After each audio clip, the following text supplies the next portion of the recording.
हमने human development को वो अहमियत नहीं दी जो फिजिकल इंफ्रास्ट्रक्चर को दी है।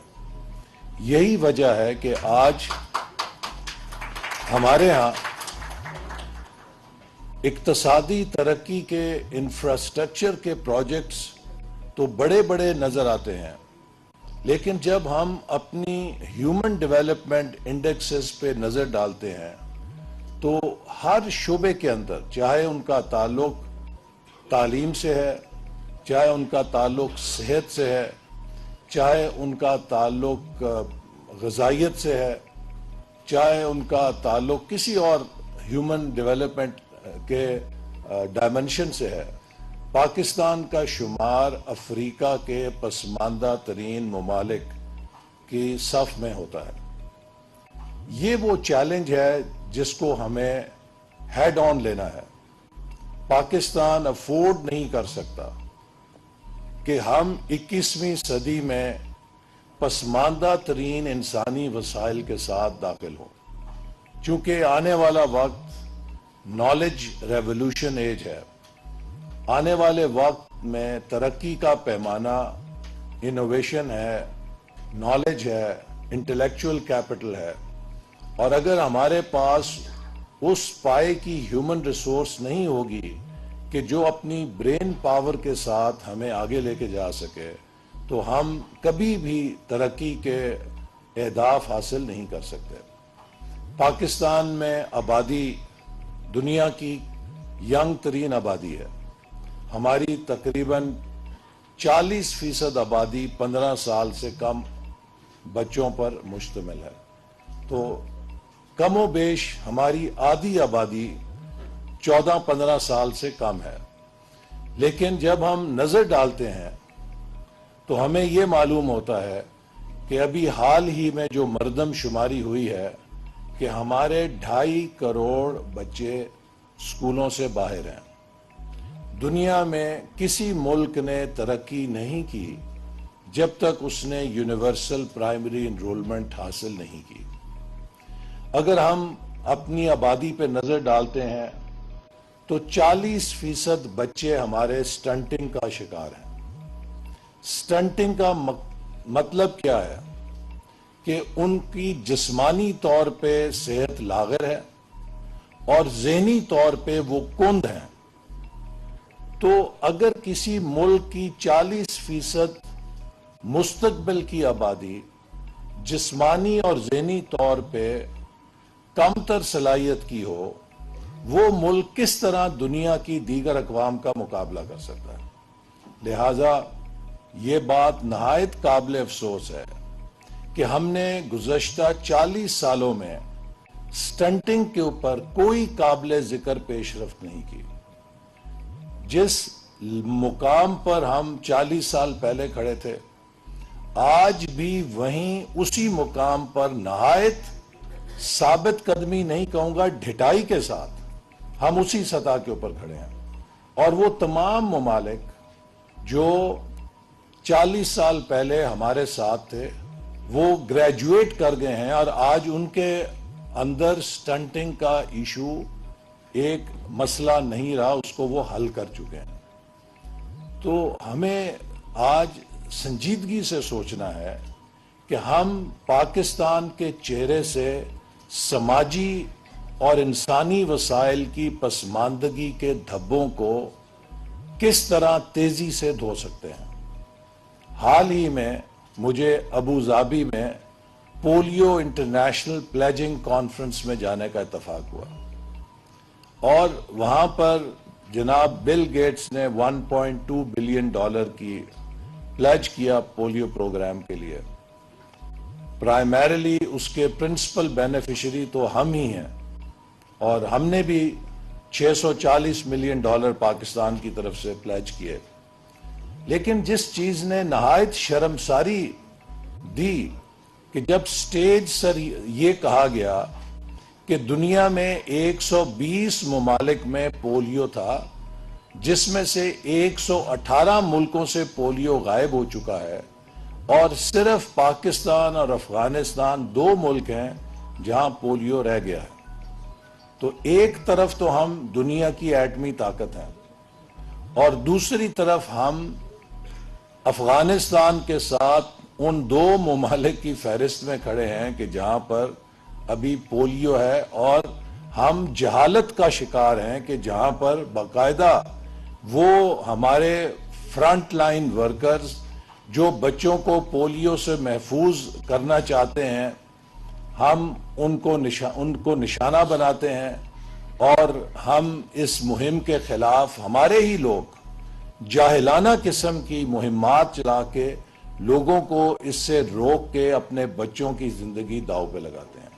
तो ये एक बहुत बड़ा समाजी रवैयों का भी मसला है। इसी तरह अभी मरदमशुमारी हुई, उससे ये पता चला कि हमारी आबादी में इजाफे की शरह 2.4% से बढ़कर 2.55% हो गई है।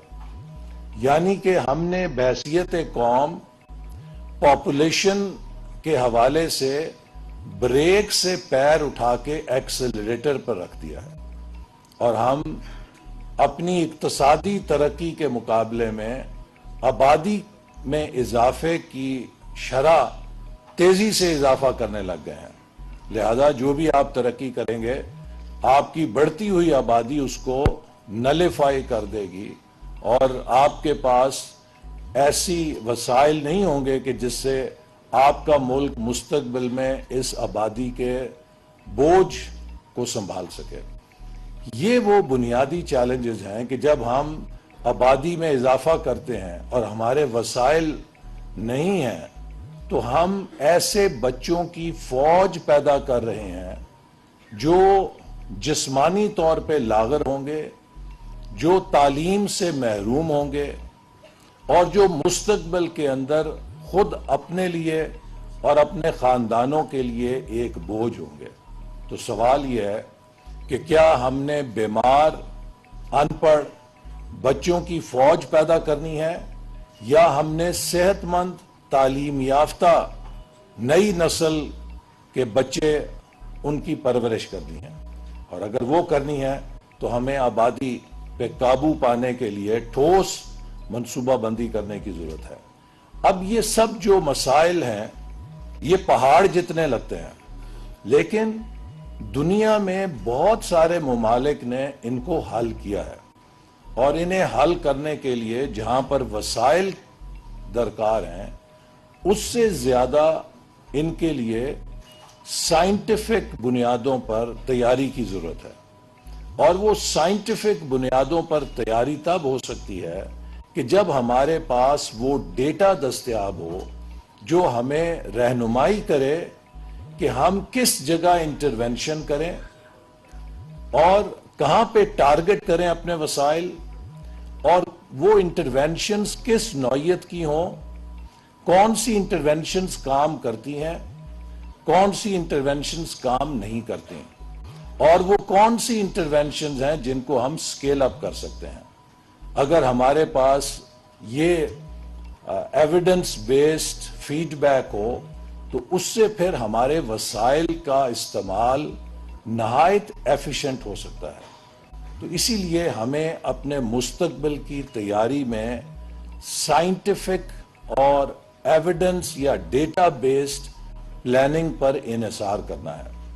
और मुझे खुशी है कि पाइड ने इस वर्कशॉप के जरिए एक बहुत अहम हमारे मुस्तकबिल के शोबे पर वर्कशॉप यूनिसेफ के साथ मिलकर इनेकाद किया है, चूंकि हमारे बच्चे पाकिस्तान के मुस्तकबिल की अलामत हैं।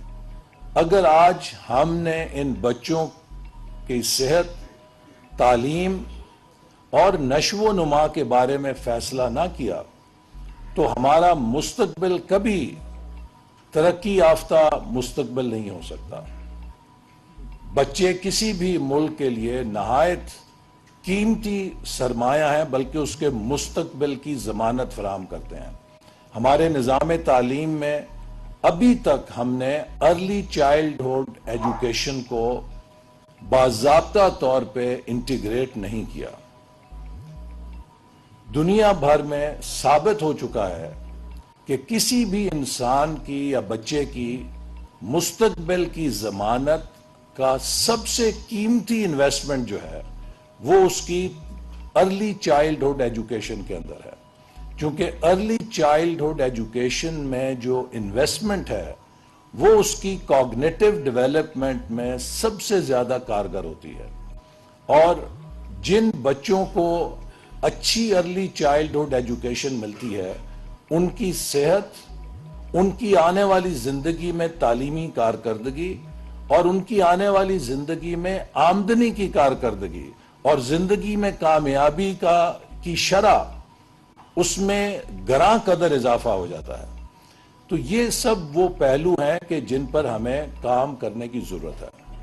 लेकिन अब सवाल ये पैदा होता है कि ये सब अकल और दानिश इस कमरे में मौजूद सब लोगों के पास मौजूद है। यहां पर कोई भी ऐसा नहीं है या शायद मुल्क में कोई भी ऐसा शख्स नहीं है कि जो इन चीजों की अहमियत को नहीं जानता। मैं समझता हूं कि अब एक फैसला कुन मोड़ पर हम खड़े हैं। अगर हमने इन अहम इन्वेस्टमेंट्स को ना किया और अगर हमने इस मुल्क को ह्यूमन रिसोर्स की तरक्की की तरफ ना मोड़ा तो शायद 21वीं सदी हमारे हाथ से निकल जाएगी। इसलिए मैं सिविल सोसाइटी को और बिलखसूस पाकिस्तान के मीडिया को यह दरख्वास्त करूंगा कि हमें इस मुल्क के अंदर एक मजबूत लॉबी की जरूरत है जो हमारे पॉलिसी मेकर्स और हमारी कौमी और सूबाई लीडरशिप के ऊपर ये दबाव डाले कि वो सड़कों और फिजिकल इंफ्रास्ट्रक्चर पे मजीद पैसा लगाने की बजाय वो तालीम और सेहत पर और बच्चों की वेलफेयर के ऊपर इन्वेस्टमेंट करके मुल्क के मुस्तकबिल को महफूज करें।